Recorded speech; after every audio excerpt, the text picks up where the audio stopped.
abamuzongo ntibamushidikanyaho ngo ntago bamukemangaho muzi kuri MK Original iyumvire aya magambo yabwiye no bita Kamariza. Shati Jesus boss bacha arasebye arasebye bya hatari. imodoka postingaga ziri hehe? Ntabwo wambwiraga ko ukunda umuntu. Mwajya mureka kwirarira.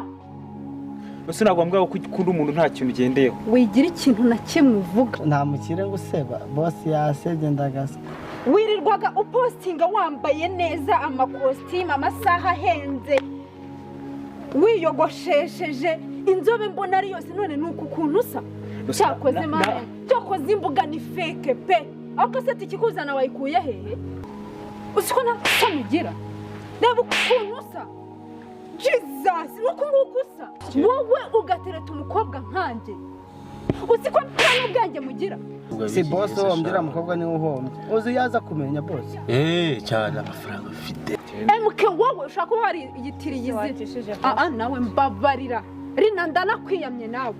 Usiko nta n'isoni ufite. Ubundi wari kumureba. Basi ujya ni muwe. None se se wari mu kazi basi. Abari mu kazi. Akaza kundeba yambaye ibi bintu nuko njya nta n'ikintu ufite cyabica. N'ikindi gihe n'undi munsi uzajya ujya gutereta abo mureshya abo mungana abo musa nta n'isoni n'ibisatsi bibi gusa n'ibyara bibi bitoga ukaza kundeba. Se basi ngomara. Rina no nawe ntashamake basi.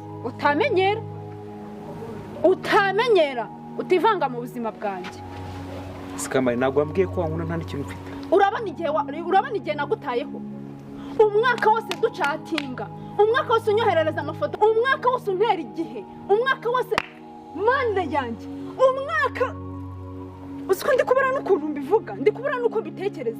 Umwaka wose umbeshya none uje kundeba usa gutya. Wankunze umwaka wose n'unyenze mu munota umwe. Mwisegonda rya mbere sunyanga. Kirahutse kira gikobwa Cyarahutse bya hatari. arahombye. Ariko mpamya neza kazabyicuza. Ngiye ndikumva nanarira. Usiko ndikumva naruka. Usiko mu ndahari kundya. Usiko mutwe ndiye. Usiko usajije. Basi. Please nagusabye guceceka. Wowe kuki utumva? MK ndagira ngo ngusomere nkubwize ukuri hahandi nuzajya ujya kureba umukobwa gutereta.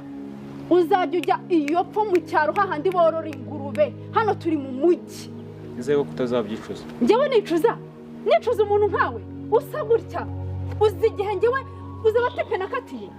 Ngaba muzo rero ngo kuri MK ngo ntago bakimushidikanyaho ahubwo ngo basiga bamufata nk'umuntu utanga ibirori ku banyarwanda nyuma yo kubaha ino filime rwose umusore w'umukire akaba ari na filime iri muri filime nk'icumi zikunzwe hehe hano mu Rwanda ziri muri top 10 rwose.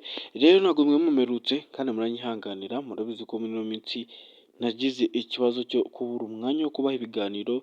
Ntago narimerutse guhura namwe reka manze mbisigura mbasuze mbabwira ati aho muri ibihe byiza kuri mwese abankurikiye cyangwa bakurikiye ino channel yacu mukunda cyane.